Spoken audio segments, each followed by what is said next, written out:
sweet stuff at many points of the curve. Plus, Act of Treason isn't always where you want to be against Orzhov. Can be. But Yeah, it's definitely a nice one for against the green decks. So Martell, 4th land. Looks like he's got an awful lot of land in his hand as well. Got 2 Guild Gates in play. There's certainly And no Yo. shortage of mana on Martell's side, but Martell's got like double Angelic Edict. He's got like some clunky, slowish removal cards, right? well, yeah, Angelic Edict's a nice card to round out your deck though, because you wanna make sure that you've got tools to deal with people's rares, you know. Fair enough. Yeah, I like Martell's chances. I think that if P. Sully doesn't have Martell at like 9 at this point, that Martell's just going to take over.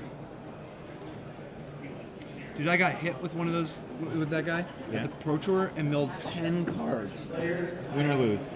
I lost immediately. I no longer had enough threats in my deck to win a game. There were 4 cards left in my deck that could deal damage. How about that guy? You like that guy? Yeah, he's pretty good. Actually, I had that one too. And Martell have an Edict for it? So Martell has Edict in his sideboard. Oh, Whoa. you're talking about the actual that Angelic Edict, yeah. Yeah, he's got Devour Flesh in I his gotta sideboard. say, I like Tom Martell's chances at this point in the game. But things are going well. He survived the early rush. There's still a Squire in play, but now Martell's deciding, yes, he's willing to trade 2 for 1 at this point. So, what's P. Sully got that he can dig out of this? His deck's fast, not powerful. Yeah, he really needed to be coming out hard early. You know, like at this point, P. Sully, his best cards to just try to just brute force it are Firemane Avenger and really just any number of 3 power flyers. He's got a bunch of them. So if Martell floods out a little bit, P. Sully could get some damage in and then finish the game with, like a Cinder Elemental. Do you think P. Sully's just stuck with 4s in his hand? Because like he hasn't been playing very much, and he hasn't been making land drops. So I think it's just 4s. Well, I mean, P. Sully's deck actually is clunkier than you might expect. He's got some expensive cards. How about that guy? So now that's what we were looking for out of P. Sully. Martell knows that the pressure is on. Now, fortunately, Martell has no shortage of removal or prophetic prisms, from the looks of it. Do you think Martell's probably going to hold back his guy to defend this turn? I mean, well, it's a little risky swinging with a 2/3 into a 3/3. but have something. Just ask him. I mean, P. Sully wouldn't block. It is impossible. There's no to block. way I'd block in that spot. Oh, Martell tapping 4 for a Tiger. You know who's playing that Tiger today? Brian Kibler. I said, that card's underrated. I said- mean, it's not great, but it's fine. Kibler, what percentage are you playing that Tiger because it's just a Tiger? He's like 50%. Oh, Zachary is a fine little kitty. It's not bad. 50% was the answer. Yeah.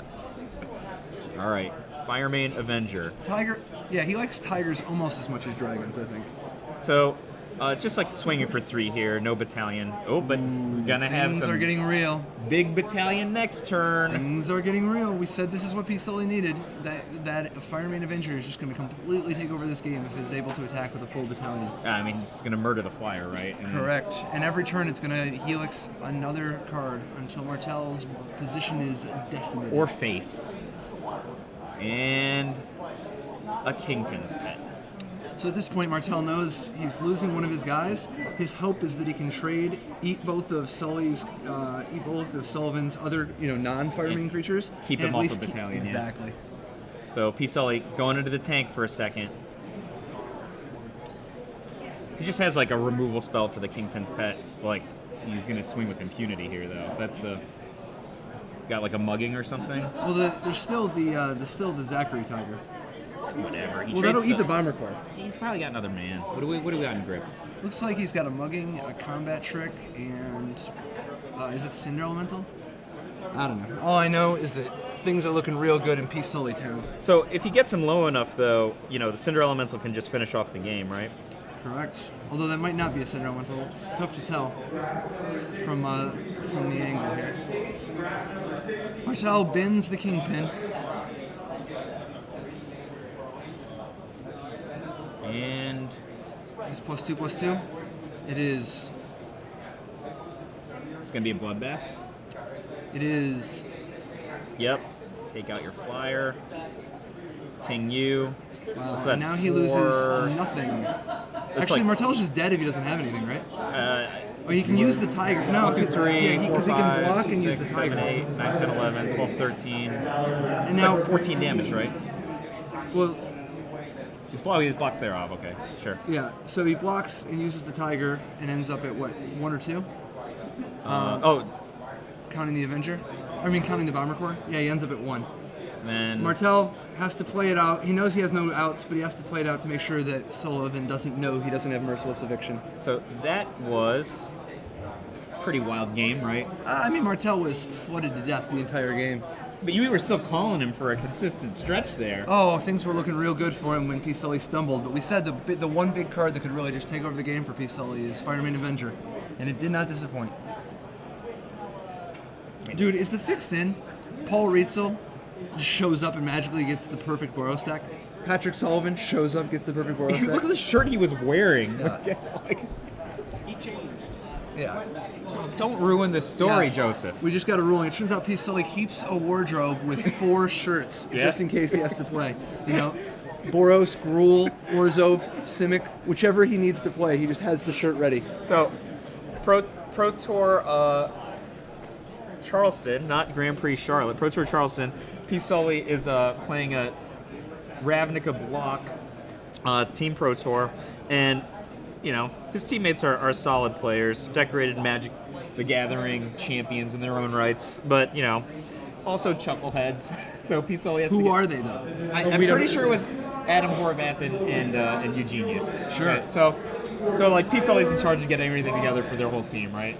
So end of the weekend, he's got a stack of Ravnica block dual lands he wants to sell back to the dealers, right? Sure. So he takes a stack of a bazillion dual lands that his team is done using. I'm like, P. Sully, what are you doing? Like, just get those dual lands are gonna be useful. And he looks over to me and he just like whips out his hand. He's got 5 cards in his hand. It's 4 Sacred Foundries and 1 Stomping Ground. And he's like, I'm not an idiot. I'm keeping the ones that I need. 4 Sacred Foundries and 1 Stomping Ground. Yeah. What do you think about this one? 1 Stomping Ground. No, did you see if he was selling Stomping Grounds back to the dealers? Maybe it was just some sick variants and they just didn't give him any Stomping Grounds. I don't know. P. Sully would totally play 4 Stomping Grounds if he had to, though. I gotta think that Patrick Sullivan is gonna enjoy Gore Clan rampaging some people. Yeah. Dude, Gore Clan rampaging is like, that seems like he plays Flame Rift.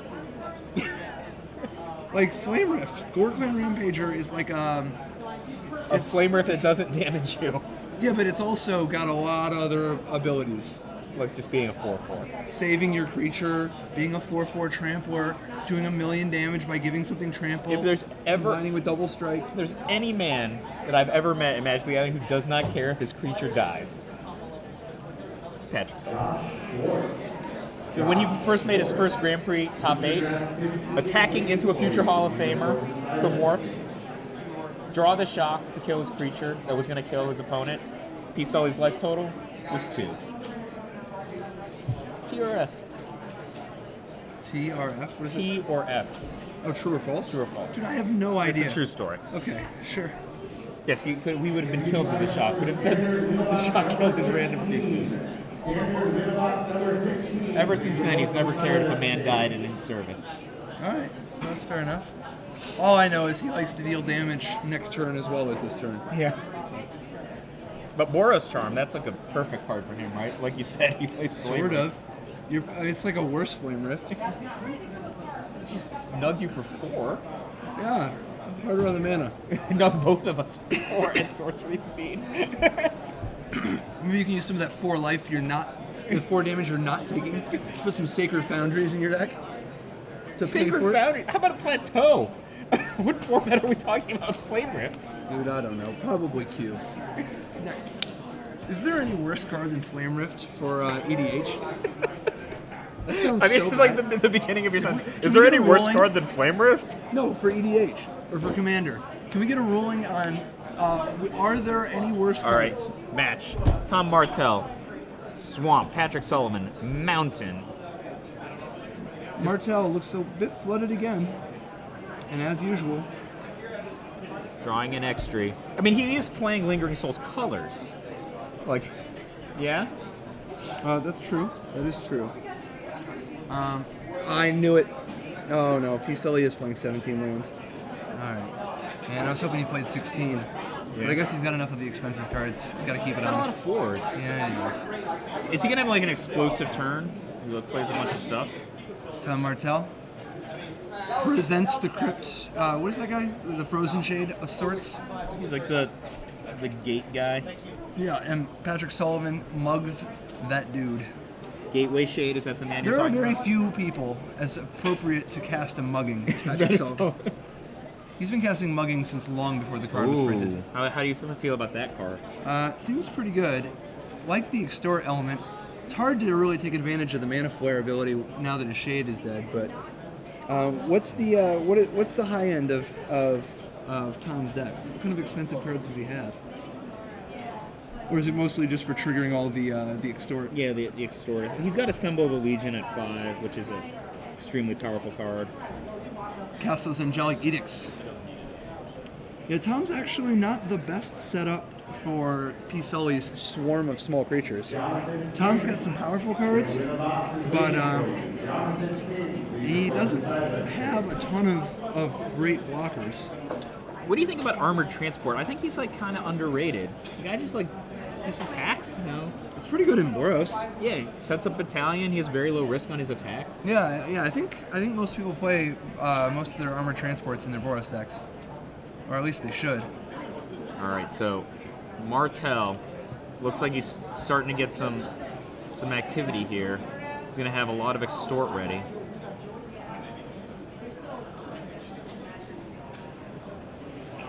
In the tank, he's got the Basilica Screecher and the Crypt Ghast, 4 land and a Prism. Patrick Sullivan, just 3 land and an armored transport. Can you explain what happened here? Oh, Tom's just deciding what to play and thinks better of playing whichever card he had. Most likely, he wants to wait and get the full extort value out of it. P. Sully swings with the transport. So good against these small creatures. Tom really needs something like the 1/4 wall to defend himself. You know, Corpse Blockade. Oh, I was just confused for a sec. So Tom extorted P. Sully for 1, right? I was just like, Correct. I was like, that taps for double black, right? Oh, And yeah. That guy's only 2 mana. Yep. Yeah, so I was just like, Tom building up a very powerful extort element here. There's that Corpse Blockade we talked about. Corpse Blockade is just going to be a nightmare for P. Sully in this position. And with Tom having a flyer with multiple extort creatures, this game is looking real hard for P. Sully. What do you think about that Dimir Guildgate? Do you think he actually boarded in? He had to have actually boarded in a blue card because he didn't play the Dimir Guildgate main deck. so It powers up his shade, but he would have played. what about Aetherize? Do you think that's good Absolutely. I think Aetherize is probably enough? What he brought in? what he brought in. Like, I mean, it's possible totally lost is in there too, but most likely it's just the Aetherize. I think that Aetherize is the most likely because P. Sully is likely to be attacking Tom with multiple small creatures, and Tom's like Angelic Edicts are very clunky against 1, 2, 3 drop beatdown. Absolutely. So P. Sully probably doesn't know that the Dimir Guildgate was a sideboard card, right? Correct. He didn't actually see a third color out of Tom game 1.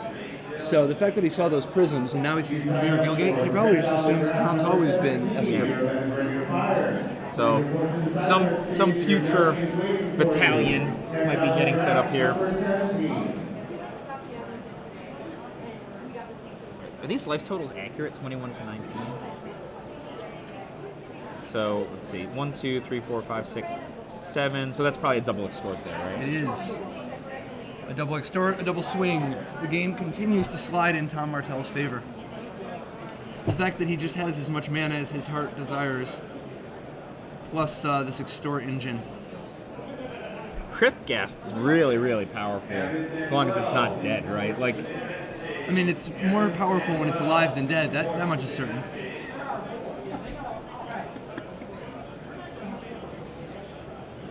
Is that Syndic of Tides? It is. He's got 5/1 vanilla. He's got grizzly bears. He's got a variety of mediocre beats. Cards he wishes he drew in different order. Yeah. And he gets in there again. How do you like that tap? I kind of want the double reds up. Nah, because he wants to be able to represent playing a red-white card and extort at the same time. It kind of telegraphs, like, the only thing he's telegraphing not having right now is the instant speed, do damage equal to the number of creatures you have. Well, he's also got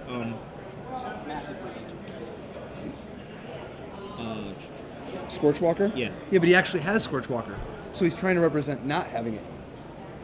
Oh, and look what he's played. Yeah, he is extorting there.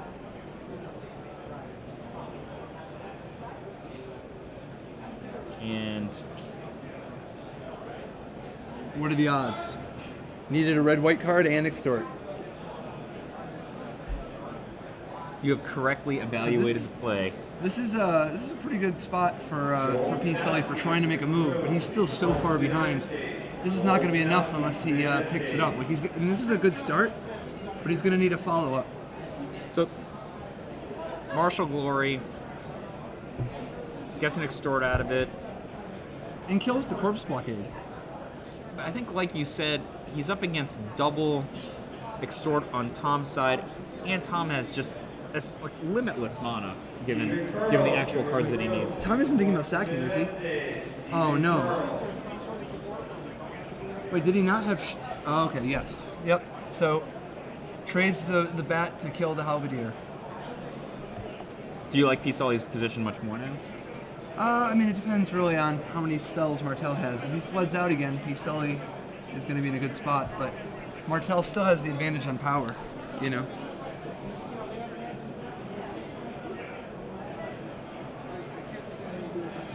So what gold card does Martell have in his hand? He's got Orzhov Charm in his deck.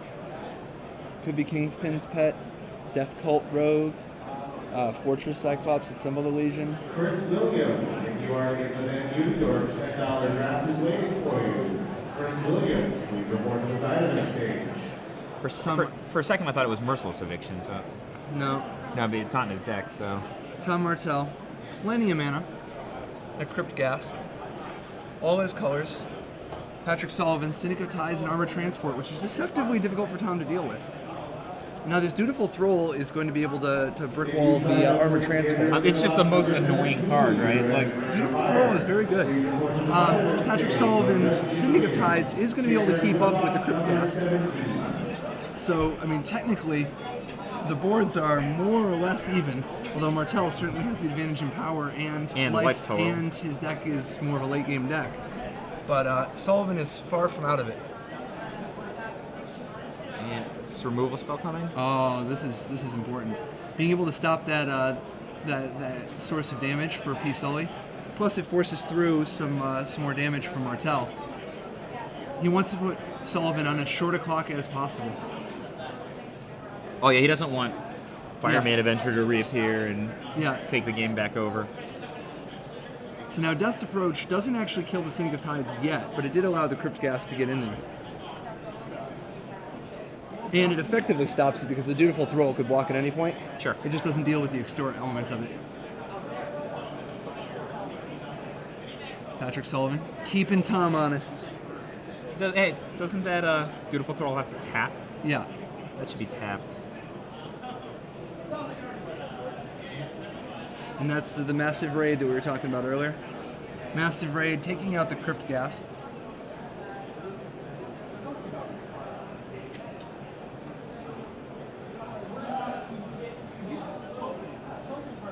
Sully ships the turn. So he's actually slightly ahead on board, but as long as Martell draws some business, he's still got a pretty good position. Oh, yet another removal spell. And kills both. Everybody's in. And Thrall. In for one. The beats must continue. Mediocre beats. Wow. Is that Did Patrick Sullivan, does he have Firemane Avenger in his hand? It looks like a Sky Knight Legionnaire. Ah, okay. I am Sky Knight correct. Legionnaire. Sky Knight Legionnaire. Gets in there for 2. Look at the force with which P. Sully throws it into the. He wants to make it clear that despite being down by 11, he's going to get busy. It's hard to even call it the red zone, right? It's like a charcoal Grand Prix logo zone. For now. I knew he had Fire Main Avenger. I think he wanted to test the waters to see if Martell had a removal spell. Yeah. Yeah, I like it. That is booster draft number 18. Did Martell correctly? Does he have the Angelic Edict? He does. Wow, and he correctly read. Wow, that was a great play because he had that last turn. Yep.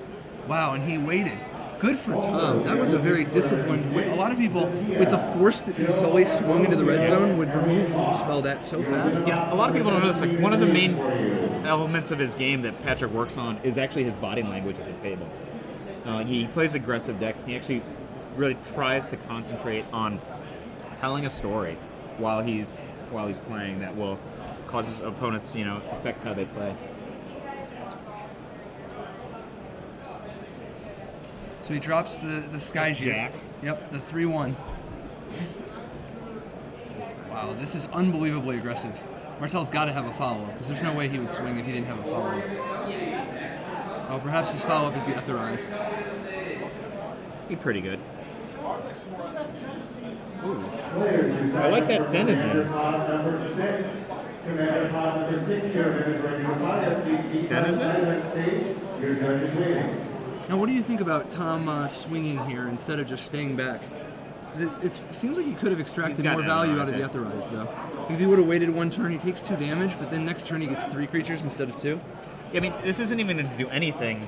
Yeah. Like, Peasaw's going to play the Sky Knight Legionnaire. If he leaves the Thrall back, it's going to get tapped by the Denizen, and he's going to swing in with a full battalion anyway, right? Yeah. Like, Unfortunately, it only prevented 5 damage. Actually, not even really 5, though. Really just prevented, like... yeah, he wouldn't have attacked 2. with Jack. Like, Yeah. Peasaw's for sure going to play the Sky Knight Legionnaire, right? Probably. He's in a real commanding position. I mean, Martell is just so flooded out. Does he have Madcap skills in his hand? Is that right? Unlikely. Is it not in his deck? Yeah, it's Correct. not in his deck. So, what's he got? He's got a Blood Rush guy? Yeah, he's got the 5/1 Blood Rush. What's his gold card? Other than Sky Knight Legionnaire? Does he not have? Lance Olson, Brandon Is it the Rumble Belt Raiders? I think. Has he got that? Yeah, it must be that. That card's really powerful. Here comes tomorrow. Was that 1, 2, 3, 4, 5, 7? Is Tom on like a 1-turn clock now? Man, Tom just cannot catch a break. You know anybody who's as unlucky as the guy who won the Pro Tour last week? Yes. There are people who are wearing old Coke bottles as shoes. Should have wore a scarf. It's cold out there. Should have wore a scarf. So, yeah, he doesn't even have to use the Denizen. Jack goes to the air, right? So it's 5 in and Blood Rush. This game, Yep. Patrick Sullivan takes the match 2-0. Definitely a disappointing mana draw for Tom, but it was well played on both players.